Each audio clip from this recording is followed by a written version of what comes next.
not the mommy kind, not the over nurturing, but my goodness, I will explain everything to you, right? Like, okay, here's how it works, kid, right?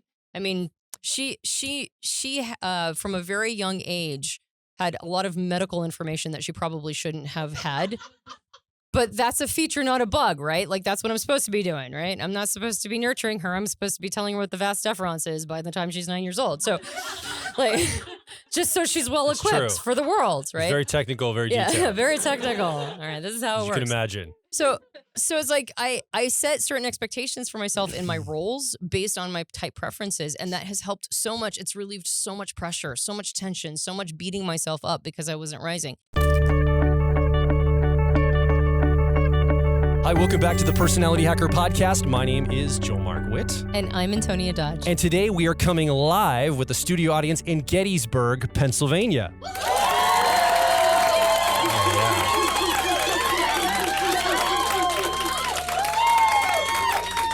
Oh, wow. I love it. We actually have people from Pennsylvania. We have people from the Mid-Atlantic. We've got people from all of the United States, Canada. We even have somebody here from Hong Kong with us tonight. So people come from all over to be part of these podcasts. We'd love for you, if you ever have a chance, to come and join us live. But let's talk about our subject tonight, Antonia. One thing that has been really on my mind lately is this idea of expectations. And it really came up for me as a father with my sons in setting expectations for them. I also have a daughter, but for my sons particularly, because they're a little older and they're ready to go enter the world very soon. And it's been a little challenging for me because I grew up in a very traditional family, traditional household, a lot of traditional values. And the way a man should be, a father should be, growing up as a young man, there was a lot of clear expectations set for me that I could follow along with. Well, now in our modern world, I feel almost like it's wrong and bad to have expectations for my sons. I feel like almost like if I set the tone for them, if I say this is how a man is supposed to be, somehow I'm infringing upon their individuality. A lot of the world's messaging say, well, that's not how all boys are, so how could you dare expect them to be a certain way? So like I've gotten more tenuous on it.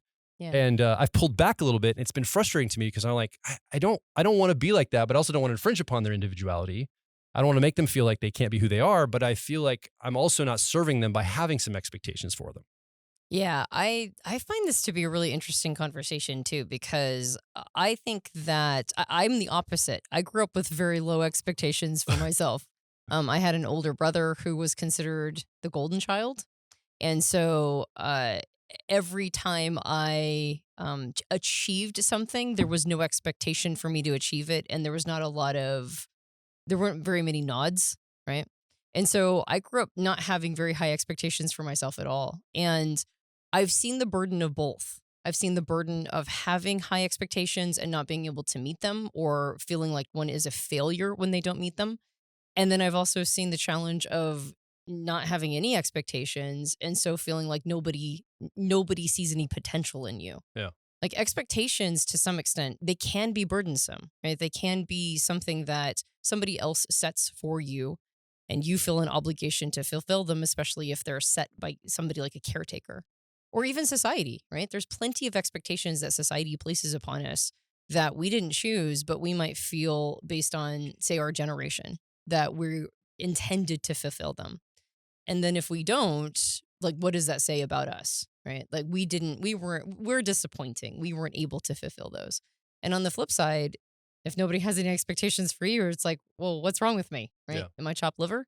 So I think what you're talking about are expectations based on almost like something that got handed down from generation to generation about what it's supposed to look like to fill a certain role. Mm-hmm. And so I think there is something to be said for being willing to be flexible with those roles and be flexible with what we expect for this individual person, right? Because they might have qualities and characteristics that are very peculiar or particular to them that don't quite meet those. But at the same time, does that mean we have no expectations at all? We don't expect them to rise to anything. Yeah. And so I think it's one of those things. It's like, well, it's like everything now, right? It's not if you have that thing, it's how much, right? Yeah. What's the balance? How much is too much and how much is too little? Yeah. So I actually want to ask, so we have a third microphone here, by the way. If you're watching back on YouTube or you're in the audience, clear, you can see the microphone set up here.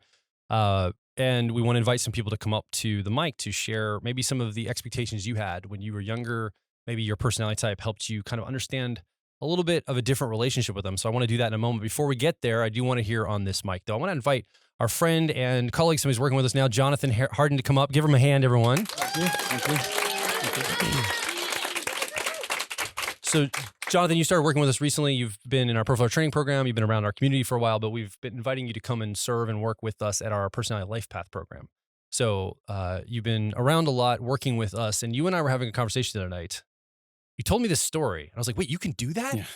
You could do that? And it was like, so first of all, where are you from right now?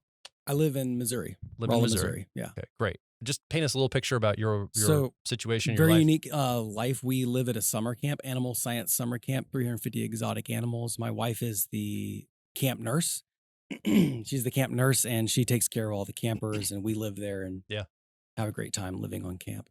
And what are your best fit type preferences? ENFJ. Okay. Yeah. So ENFJ. And by the way, I'm learning a lot from Jonathan. I'm trying to grow a little bit more of my harmony, extroverted feeling. So being friends with Jonathan, working with Jonathan, I'm like, oh, I can learn so much for how to be a little bit more, gentle with people is really what it is. But also what the crazy part is the thing, I thought that's what I was going to get by hanging out with you and learning from you, is more of a gentle spirit. Cause I have an agenda often, like I'm doing this. And sometimes I can forget people when I'm on that agenda. So I'm like, oh, I can learn from this. But weirdly enough, the thing you're teaching me is like social confident assertion. Yeah. In the topic of expectations, quite frankly. You told me this story the other day at your camp among two students. I don't want to take your thunder. Why don't you tell me that story? Because I was like, you can do this? Holy crap. And I think it's important to consider that the value is based in honor. Yes. So honor is something I taught my son, my oldest son, he's 13 now. And honor I describe as paying someone the attention. So when you honor someone, you're spotlighting their face. You're witnessing their presence. And that's the basic value before I tell this story. So we had two camper girls come in, and one of them had like a little bruise on her eye, and she was crying and she was really upset. And there's this little game called carpet ball. And she said one of the boys threw the carpet ball at her, and the ball hit her right in the eye. And her friends were upset, and they were like, can we get a Band-Aid? And I know she had like a physical injury, but I said, who did this? And she's like, oh, well, this one kid, and she named him by name. And I said, did you tell him that? She's like, no, I just walked away. And I said, well, where is he now? And I could feel something rising up with me. I'm like, there's a lack of honor here. There's a lack of honor that needs to be bridged together. And so I took care of her eye and everything. And I said, I'm expecting an apology. And we're going to go get that, okay? You want to go get that? Let's go get that. And so we went down to the carpet ball area, and she pointed out the kid. And he was probably, I want to say, he's probably my son's age. So I'm thinking he's about 13. And he was really good. He was definitely first place. He was winning all the games. And I pulled him aside. I said, hey, come here. I'm going to make up his name, Joel. I said, Joel, come here. I said, hey, do you see that girl over there? And I could see in his eyes, he knew exactly who she was. I said, did you hit her? He's like, yeah, I did. And I looked at him, I'm on his eye level, shoulders square, and I said, I expect you to apologize to her. You injured her. I expect you to apologize to her. I've never seen this kid. I've never seen her at all either.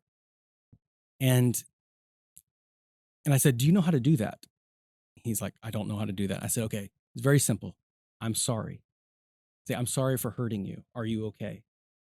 And he's like, okay. And I sat back and I pulled back and just let the kids do what they're going to do. And I just tried to remove myself from the situation. I saw him, he took his baseball cap off. He walked over to her and he kind of shuffled his feet, and I could see he was saying something.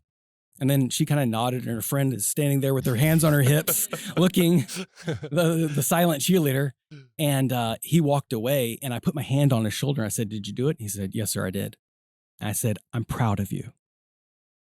Thank you. And then I walked over to her and I said, did he apologize? She's like, he was kind of awkward, but he did. Yeah. And his friend said, yeah. Or her friend said, yeah, he did. And I said, when someone hurts you, I expect you to ask for an apology. You got that? This might be the last time I ever see her. But the value of honor was in that expectation. So I understood there's a strong foundation of honor. And so I felt confident to lay down and say, this is what I expect from you. And I saw both of these kids, random kids I had never met, they rose to that occasion. And when I told my son Theodore the other day that when I told him that story afterwards, because I like to relay these stories as like studies, and he said, oh yeah, I know that kid. And it was something that he took away as well. So it may seem kind of strong in that moment, but all I saw was this sea of nobody paying honor. And I thought, well, this is my job to set the expectation. And hopefully he remembers this. Hopefully she remembers this. And I'm hoping that someone, even the kids watching as well, like, hey, there's now an expectation that if you injure someone on the carpet ball, Jonathan's going to make sure that you pay that honor and apologize because that's the right thing to do.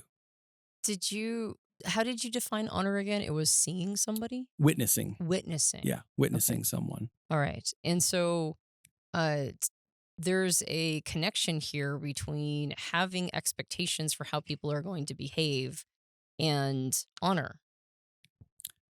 Well, I think, At least in that scenario. say it again. So I'm seeing a connection between, the connection was honoring, witnessing. It created expectations, Yes. right? And so Yeah. there's a connection between having expectations of how people are going to behave and Right. how they're going to rise to them, and the concept of honor. Right. And because I think expectations can be arbitrary, right? They can just be like, here, you have to be this tall to ride. Right. Why? I don't, Yeah. there's no science, there's no thought behind it. And that's why I said the basis is in honor. And so I think that's when we can raise expectations for our sons, for our daughters, and say, because if we don't lay the foundation for why we're setting the expectation, it can seem cruel. It can seem like you're just bullying me. You're just singling me out. You're not giving me what I think are proper expectations. So what I hear from what you say is, sorry to interrupt you, there's a core value that leads to Yeah. the expectation Yeah. of some sort. And Yeah. would you say it's an extroverted feeling, a harmony core value? Do you think that's like, it's like a social core value? Like, I mean, is that kind of how you I think interpret it? yeah, Like absolutely. I think people should honor one another. I think it's important that when someone walks in the room, you pay them honor. You know, I think when they leave the room, you should pay them honor. I think when you hurt someone, you should pay them honor. I think it's when you're upset with someone, you're fighting with them. I mean, that can too also be like a fight of honor because you're saying like, I care about this relationship enough to fight. I care about this relationship enough to bleed a little bit. So Yeah. I think it's a very much an extroverted feeling value. Yeah. So when I hear that story, I'm like, you can go and be that assertive. Like, I'm assertive for myself. Yeah. But I'm not assertive for the social set, like the Yeah. scene, unless I'm in charge of it. Like in this space here, I'm kind of in charge. So I don't have a problem directing and making sure there's a tone here and making sure everybody gets along because I feel like everybody's my responsibility here. But in a general sense, and I guess you're at the camp where you feel like a little bit of responsibility, but it really wasn't your domain. You're in the No, you're the nurse absolutely not. station. No, I broke. Yeah, it was not a clinical job. It was someone else's job. It was a value that I saw was being infringed upon. Yeah. Yeah. Okay. I really appreciate you coming and sharing that because I think Yeah. it's a good kind of a tone to set of how to be thinking about these things because I think we have personal expectations of ourselves. Yeah. We have expectations of people we're close to in relationship or family or partners or whatever. And then we also have social expectations that we have. And I think there's a lot of disagreement about what those mean Yes, absolutely. in the world. And I think that's kind of what our challenges are, right? In society, Yes. we have everybody's got their idea of what the core values of the society or social scene could be. And I just kind of like stay out of it. I'm like, I'm just going to try to like, I get riled up sometimes. But I'm like, I'll stay out of it because I don't want to assert too much in there. But I appreciate the fact that you're going and you're from a core value place doing that. Yeah. You're Okay. welcome. Yeah. Did you have anything else? I kind of talked over where you were going to say something. Or are you good? No, I mean, I didn't ask you this before, Jonathan, but I think that we wanted to have a conversation about, we set this tone of the conversation, but I wanted to ask some people what are expectations that were placed upon them that understanding their best fit type preferences helped them to reconcile. Like an expectation placed on you that once you discovered you had ENFJ preferences, that you were like, maybe I shouldn't ride myself too hard about that thing, or maybe something that you rose to the occasion of. Does that make sense? It does. Do you have something? I do. It took me a while to get to ENFJ. Thought I was a perceiver, even INFP, ENFP for a while just because I had clothes on my floor. And I thought, and I wasn't good at cleaning the house. So I thought, well, I can't be a judger. So thank you for that, by the way. Any judges have clothes on their floor, by the way? Yeah. Show of hands. Okay. They're like, ENFJ they're right like, there. they're like sort of putting their hands up. Okay, Like, I fine. don't know. It was a horrible stereotype, yes. But thank you for helping me with that. I used to not take responsibility in social situations. And I think I always wanted to. I kind of always, as a kid, sat back and just watched things happen. I remember a very distinctive time where I was, I think I was like 8. I was at like some Bible camp or something, and I saw this girl on that like metal merry-go-round that's now like outlawed because it's dangerous. And she got off the merry-go-round and threw up all her purple Kool-Aid or something. And I remember I told my dad that story, and he said, "Did you help her?" And I thought, I don't even know how. Like, I was so terrified of that. And I think, I mean, it's a little bit of a tragic story, but like it took me a really long time up into my 30s before I knew I'm allowed to speak up. I am allowed to speak up. I think I'm very much attuned to what's going on in the group setting. I may not know what's going on here. That's very complicated for me. But I think becoming ENFJ kind of was like, getting kicked off the ledge and saying, you get out there and you do it. And you, like, Babe Ruth, you're going to strike out more than anyone else, but you're also going to make more home runs than anyone else. And I think that's the power of like stepping into who you're supposed to be. You will have more battle scars in that arena, but you'll also have more challenges, and you'll have more experience and more wisdom along the way. That's the point in which you could become brave. And I realized, like, stepping into the expectation of using extroverted feeling, I can become brave in that arena. Yeah, so something that had started out as a desire, maybe like a impulse, but you didn't give yourself permission. Right. Then it became actually, this is what I'm supposed to be doing. Yes. It is expected of me to do this. Yeah. This is my domain. Yeah. And so it created it turned a desire into an expectation. And then you were able to step into it. And the more using it, more developing the confidence and realizing, wait, I'm apt at this. This is what I'm fueled by this. This gives me life to do this. And so even that kind of experience, and even though it was very intense, and I walked away from that feeling like, okay, I'm doing what I'm supposed to be doing, helping set these social expectations. Yeah, beautiful. Okay. Thank you. Yeah. Thank you so Thank much. you very Give him a much. hand, everyone. All right.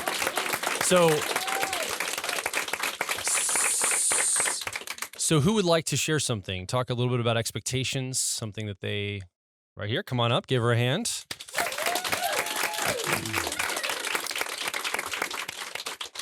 So we planned with Jonathan ahead of time, so he's like, super smooth. Everything. I'm going to lead you through this. You don't have to be nervous. What's your name? Sarah. And what's your best fit type? ENTP. And where are you from? Ohio. Ohio. So talk about some expectations you had as a kid or a child. Well, the segue from Jonathan to me is bravery. I didn't know I was an ENTP. I mean, I've been a type geek forever, but I thought I was an INFP for 25 years.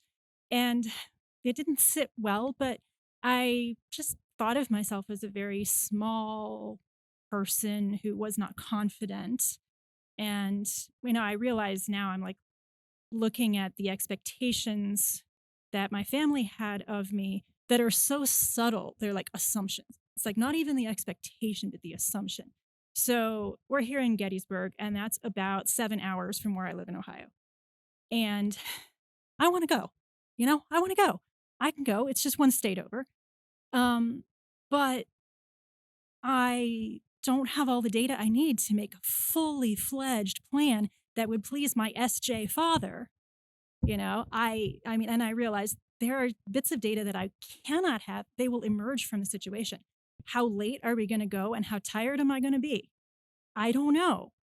I don't have a hotel room booked anywhere tonight. And I allowed myself to be brave enough to make the trip anyway. And that's new, and it feels very emboldening. It's like, wait a minute, my extroverted intuition, exploration, and my introverted thinking accuracy, I can crunch the numbers on that when I know what the numbers are. But I won't know until I get there, and that's okay. Yeah. So I feel very free now.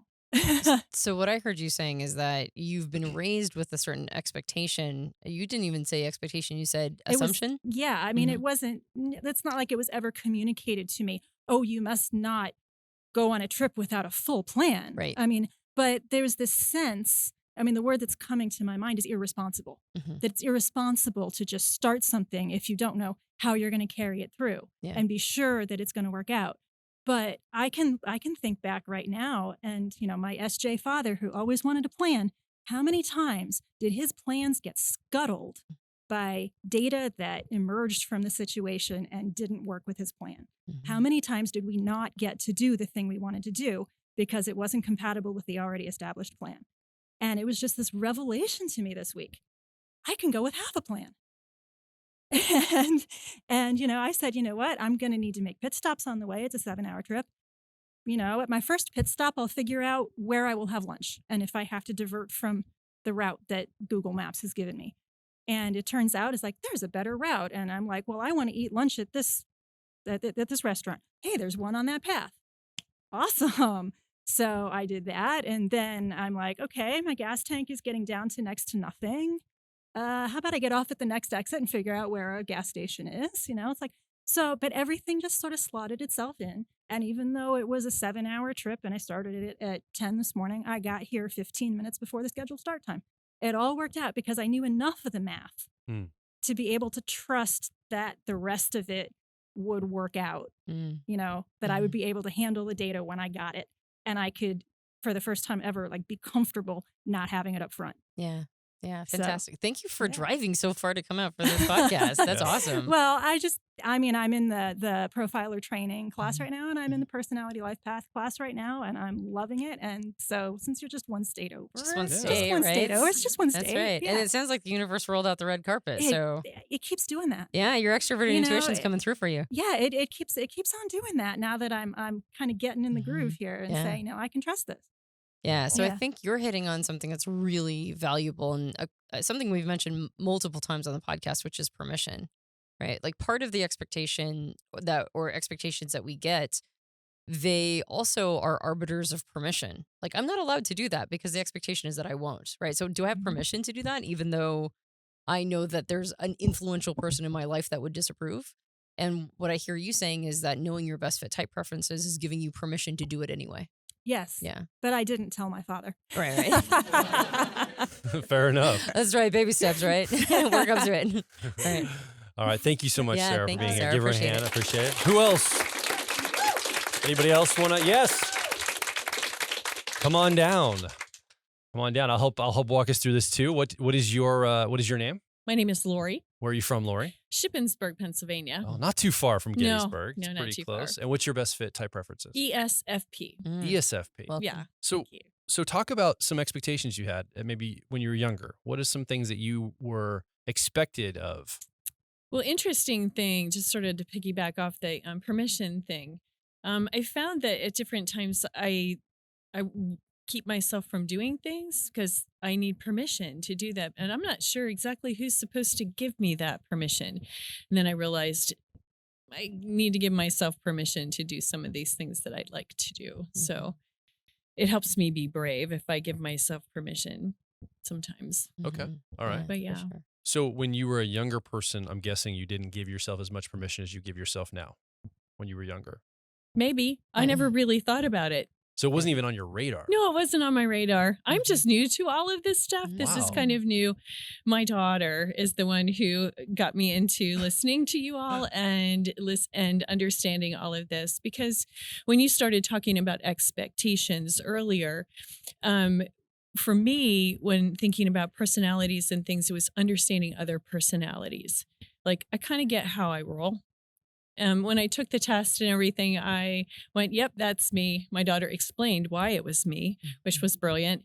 I really appreciate that. But it was when I have trouble with some differing personalities and how they roll, my expectation was that we could figure this out. Or why am I getting so cranky? And why is that 3-year-old going off in the back seat?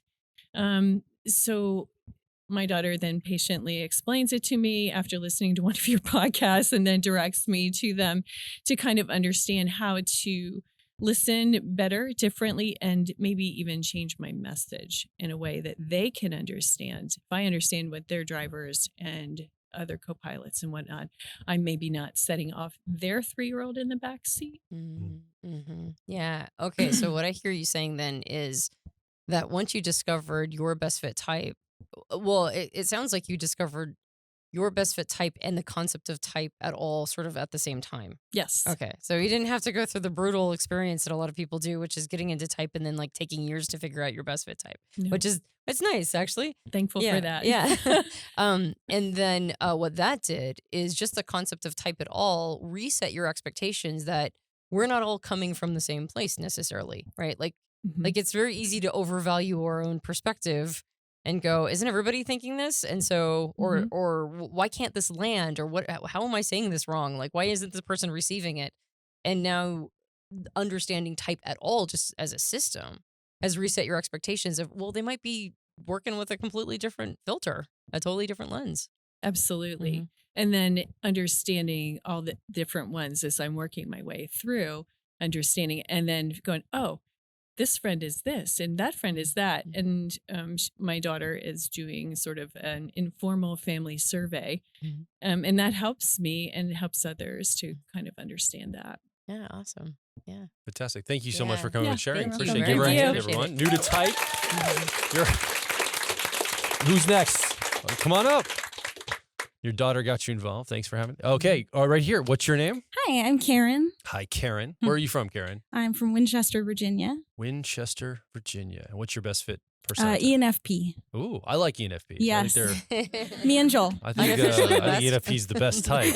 But, maybe I'm biased. I don't know. So tell us about your expectations. Well, I grew up in a culture that really valued what I have as my 3-year-old and 10-year-old. So SI, memory, and what is extroverted thinking? Yeah, now I'm nervous. Yeah.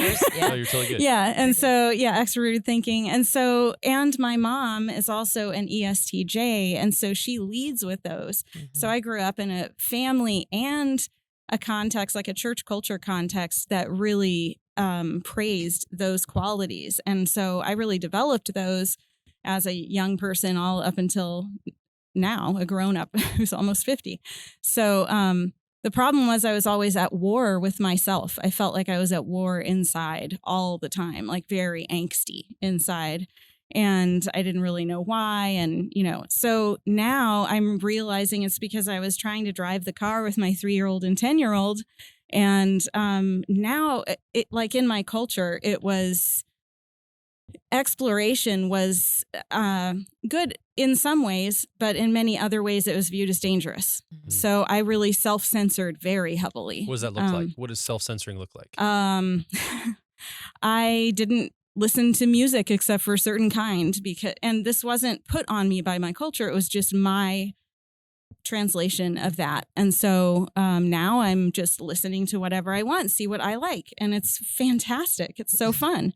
By the way, side note, I grew up in the 1980s and I know no 80s songs because I grew up in a very traditional conservative household. I wasn't allowed to listen to music, particular music. So a song come on and I'm like, is this an 80s one? She's like, no, that's like another time period. But like, I have no frame of reference at all. I have some very weird gaps that are, tons of them. But, and also introverted feeling. So in my context, to go inside and ask yourself, what do you feel about it? And how do you measure everything like that against what's important to you? I felt like was almost a sin. Yeah. Well, the heart is treacherous and deceptive, and who can know it, right? Oh my gosh. Yeah. You know the verse. Yes. Yeah. That's Sorry, I didn't mean to throw you back into like an old space. You're like, I'm there. Yeah. I will not tear up. Yes, that's exactly. But anyway, you're giving yourself permission. Yes. Now it's like being able to explore, like, I don't know if this is going too far, but I feel like it shows more trust in God to explore because, if I do something wrong, He loves me. I can work it out with Him. If I, it's just a whole different framework and the expectation of some of those things that I'm very thankful for my background, but there were also pain points there. And so now I'm realizing the freedom to explore. And then also when I make decisions to go inside and say, yeah, I see all, because I used to make decisions by listing all of the pros and cons. And then I would choose, I've made every decision in my life except for buying my new car, which I did 2 days ago.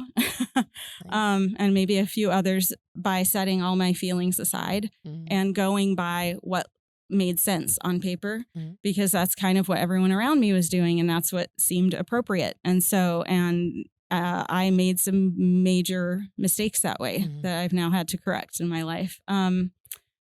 But that's really new for me to go inside. Like it's a really difficult exercise for me to say, okay, when I'm looking at my car that I'm trying to buy, well, this one makes more practical sense, but I love this one and I would be happy in it all this time. Well, but I probably should get that other one. But then just to say, well, wait a second, which one feels good to me? It's a really hard thing for me to do, but I feel so much better and so much more alive when I do that. Yeah. Oh, that's fantastic. So, I mean, unless it was a lemon, but Yeah. but I'm assuming it's not. No. So then what it sounds like is you're giving yourself permission to come at things in a completely different way. And are you feeling a sense of relief? Oh, yes, very much so. And I don't necessarily, I'm not blaming my upbringing for that, like I was in jail or something. I think a lot of it was how I processed what was being taught to me. Some of it was not healthy, but some of it was also me interpreting and applying it in a weird way. So, Yeah.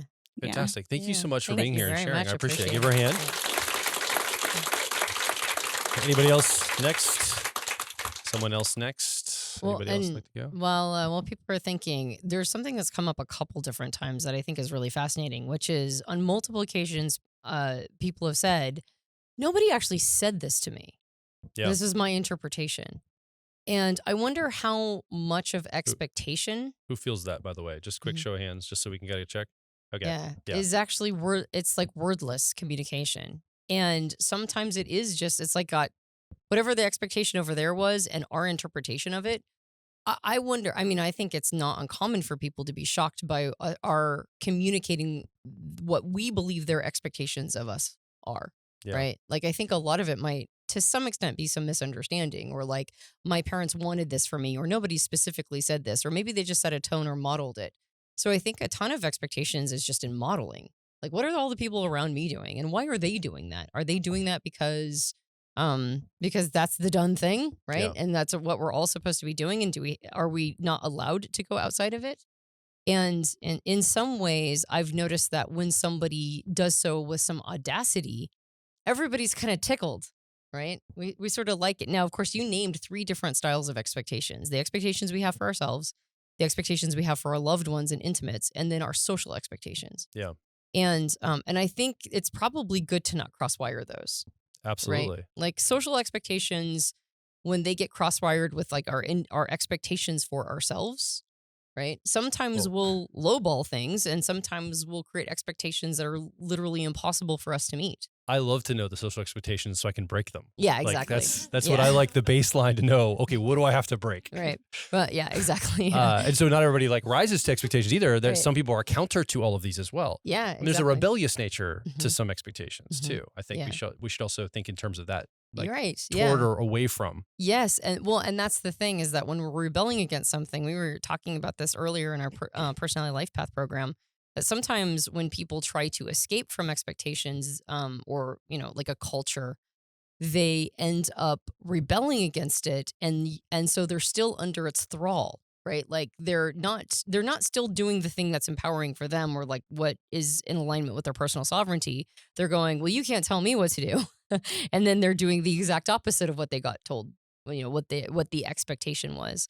And so I find it to be, I mean, in a situation like that, you're going to be just as much dancing to its fiddle. You're just out of sync, right? And Yeah. so I find it really, this whole concept, to be very interesting, especially segmenting those apart. What are my expectations for myself, and how much has been colored by the people in my life? Am I mistaking my expectations for myself for what is fundamentally a voice inside my head of somebody else who may be wordlessly communicated them, right? So have I set my value for who I am and whether or not I'm rising to something? Have I used a person's nonverbal sort of modeling or insinuations to set the tone, and have I mistaken them for my own? And how do I find out what my own are? Like, what are my expectations for myself? And then add another layer. Now, I think I'm not sure which one is the highest pressure. Is it social expectations, right? Because we align ourselves with society so that we don't get, effectively booted from the tribe and die on the Serengeti, right? So that's a pretty strong, powerful, impetus. Or is it the expectations of loved ones who we're trying to please and gain their approval and want to, believe that these people who are biologically pre-wired to love us will continue to love us, right? And won't reject us. Or is it when I'm rising to my own expectations of myself? I actually don't know which one of those three is a more powerful, voice in our heads. Yeah. Well, it probably depends on personality type. Mm-hmm. Probably depends on our cultural upbringing and wiring and all those things. It's probably very uniquely personal to each person because it's hard to know what the psyche is going to pick up, what we're going to look at and observe and want to do based on culture, family, upbringing, personality. Yeah, for I sure. think that's why it's such an interesting topic to me, is because it's like I don't really know, like, the social thing. I got social messages, but if I followed what I was raised with, like, that's not going to fly, right, in the social scene. So I've got to find a new way to go with it because the outer world maybe matched more what I was raised with than it does now. And now I've got to think, okay, that's certainly not going to work. Right. Right. So I've got to update my software and thinking around it, which is, so that's my personal challenge. Right. Right. Yeah, exactly. What happens when all three of those voices are in conflict with each other? Right. What happens when the expectations of your family are in direct conflict with the expectations of society or of your own, or vice versa? Right. When all three of them are at crosswires, how do you navigate through all of them?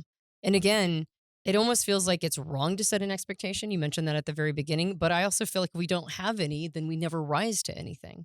And so I think one of the things that understanding or discovering your best fit type can do is it can help go in and calibrate all three of those things, right? Yeah. What are society's expectations of me, and am I even able to rise to them?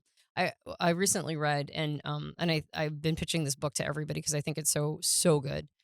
So in generational theory, which we've talked about on previous podcasts, one of the writers, the other unfortunately passed away in like 2007, but the writer Neil Howe recently released a book called The Fourth Turning is Here, which is looking at generational theory, which again we've talked about on the podcast, well into what they call winter, the season of winter.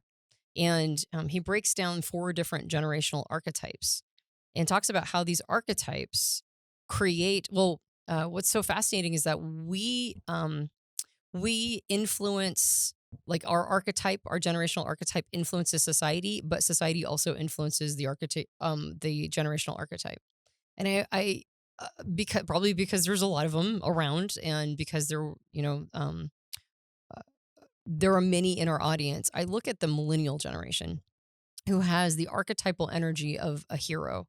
And so there's a lot of messaging, a lot of societal expectation that we placed upon this generation to think of themselves not just in heroic terms, but in like save the world terms. And it's really interesting because when I talk to people of that generation, which of course is like a huge spread of like 20 something years, right? People who are the millennial generation, some of them are pushing 40, some of them are in their early 20s. Neil Howe even suggests that there might be some in their late teens. We actually don't know when the hero generation ends until there's what he calls total war. It's all very fascinating. I'd go read it. But there's this really big spread of this generation. And so there's decades of people, like 20 something years of people who were born to believe it's their job to save the world somehow, in some way. And it's really a lovely aspiration. But I've also noticed that it can be such a burdensome expectation because define save the world. And what's my place in all of that? And what am I supposed to be doing? Like, how do I save the world? Do I take up a cause, or do I make sure to tell everybody what my, like the things that I personally believe in, my convictions? Am I supposed to be leading the charge on something? Like, am I supposed to be part of a nonprofit? Do I just make sure that everything gets recycled? Like, exactly how do I save the world?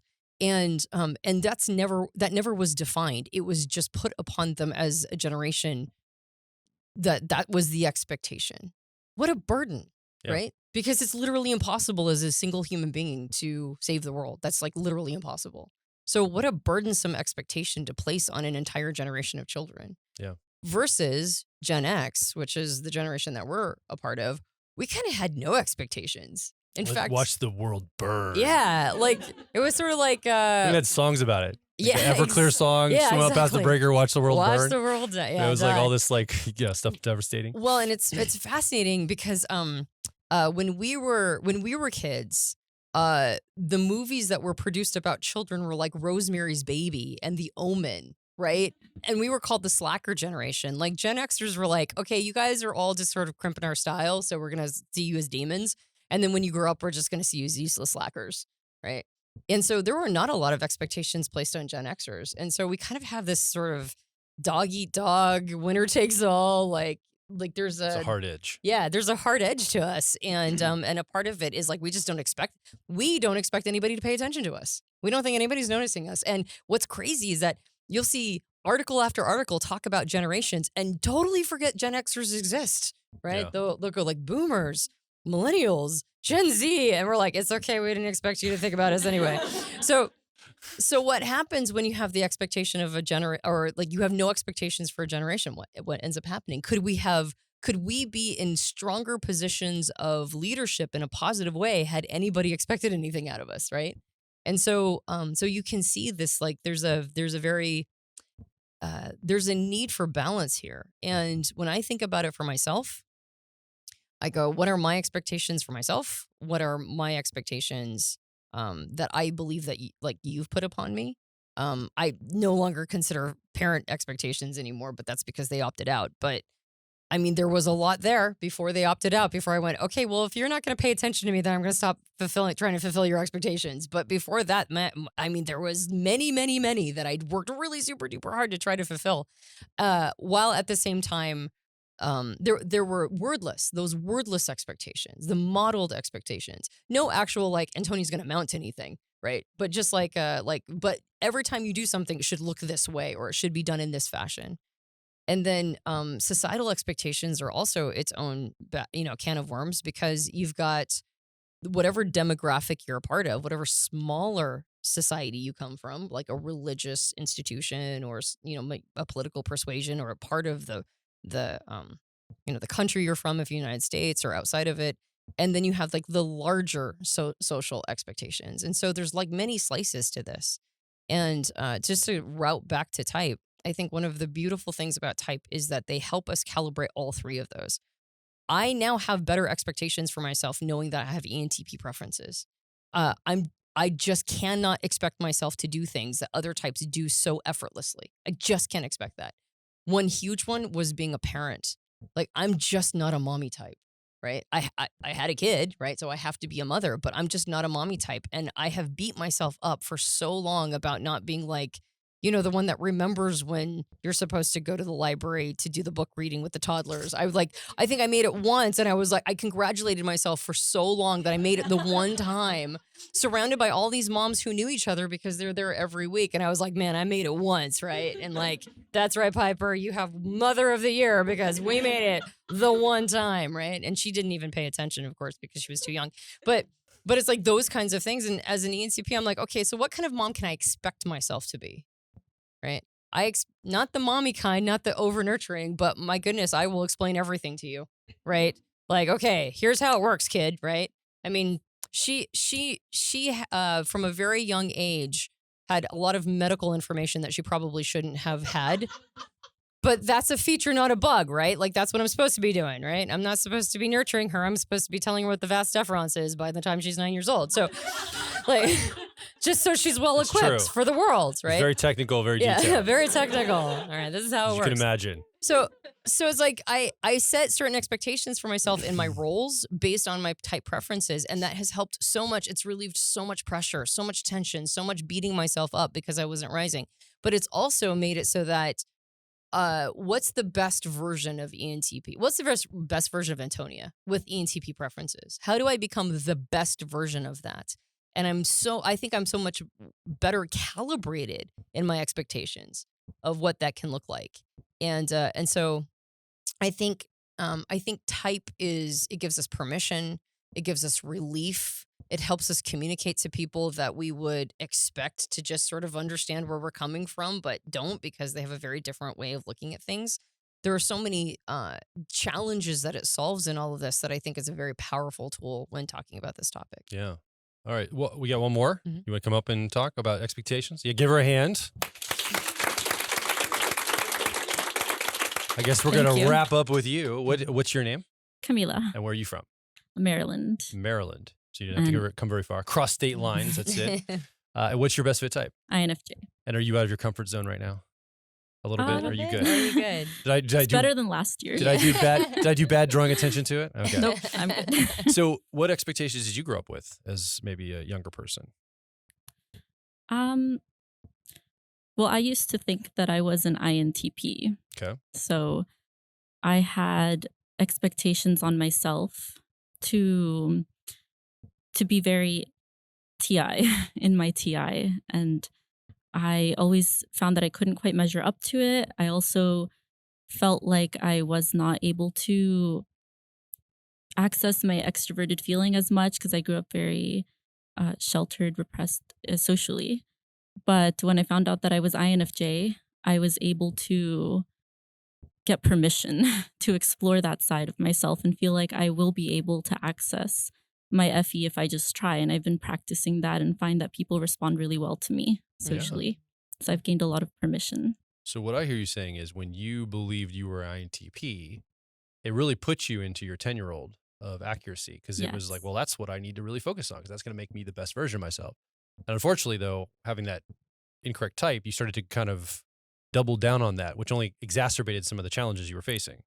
Yeah, And then finding INFJ was like, oh, well, no wonder. This makes so much sense to me exactly. to get into that Yeah. harmony process, extroverted feeling. What does it look like to grow harmony or extroverted feeling for you as an INFJ?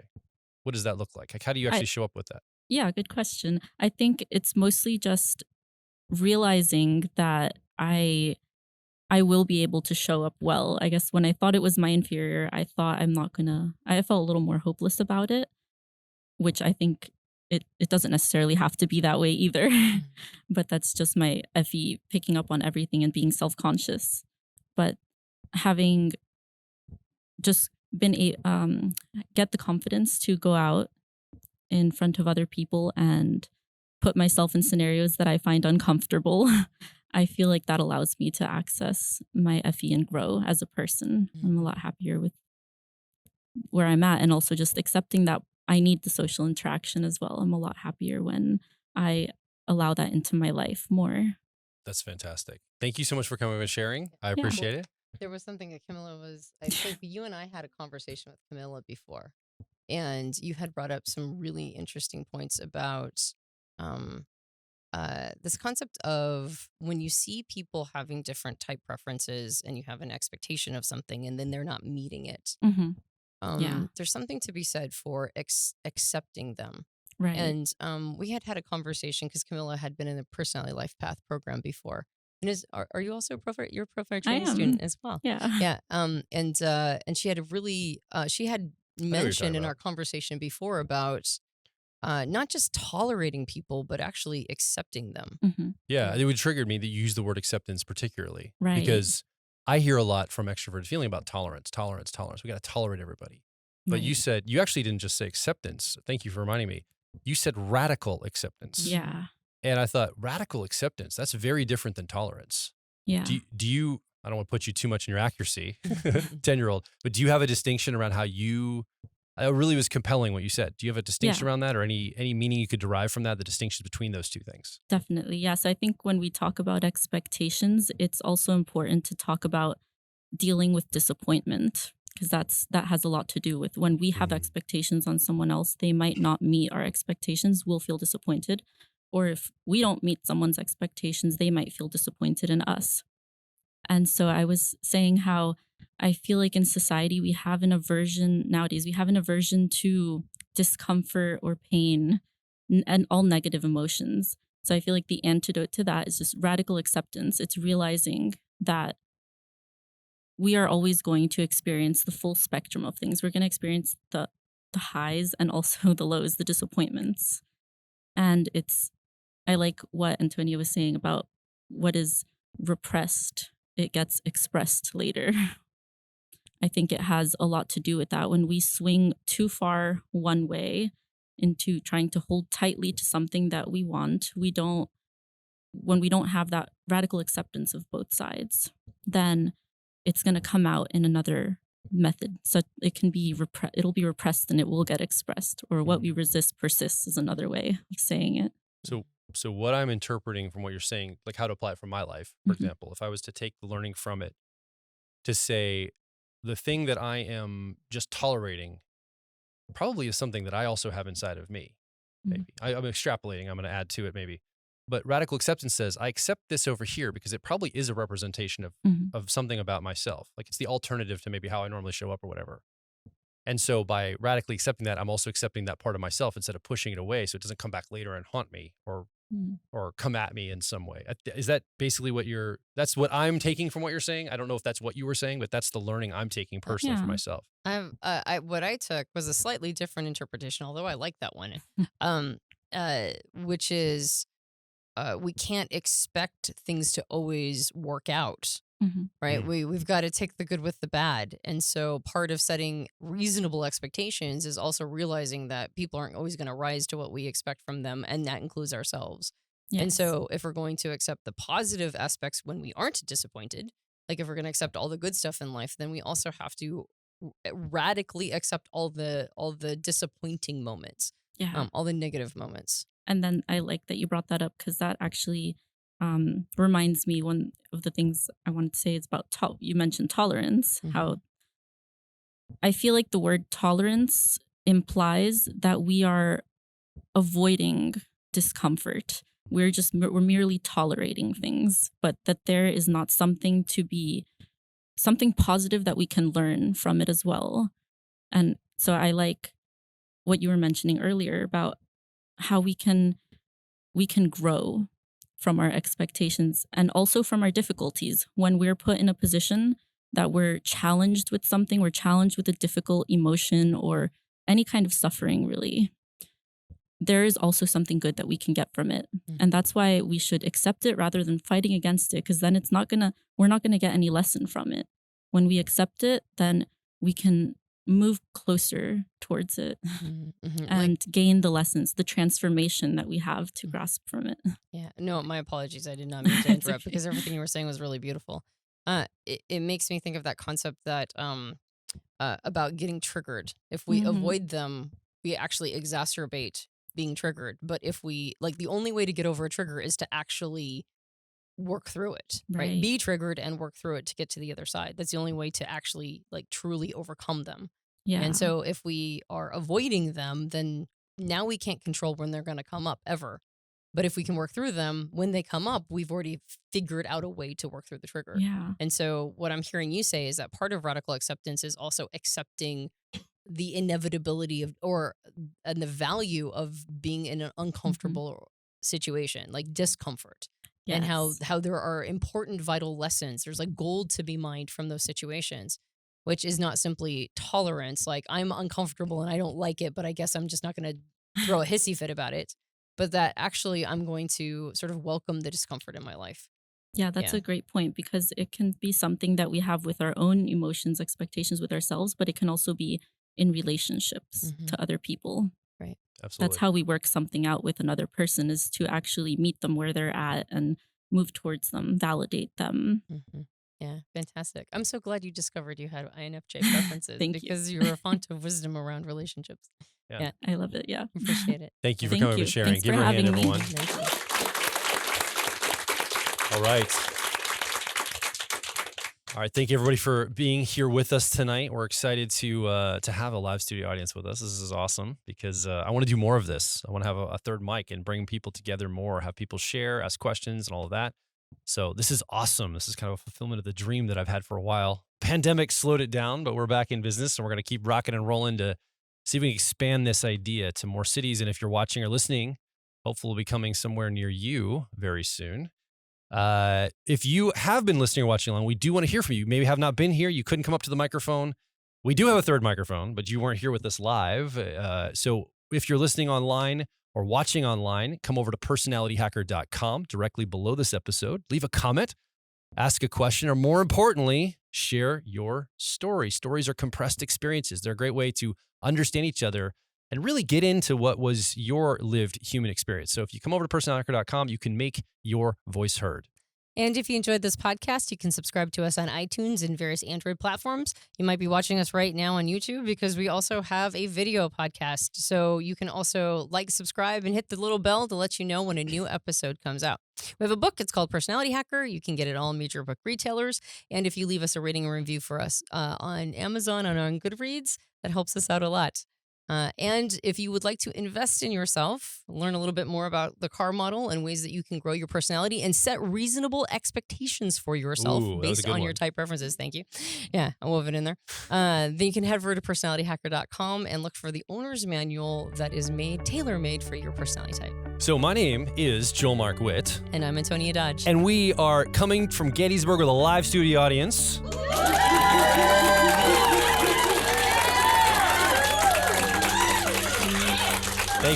Thank you all for being here, and we'll talk with you on the next Personality Hacker podcast.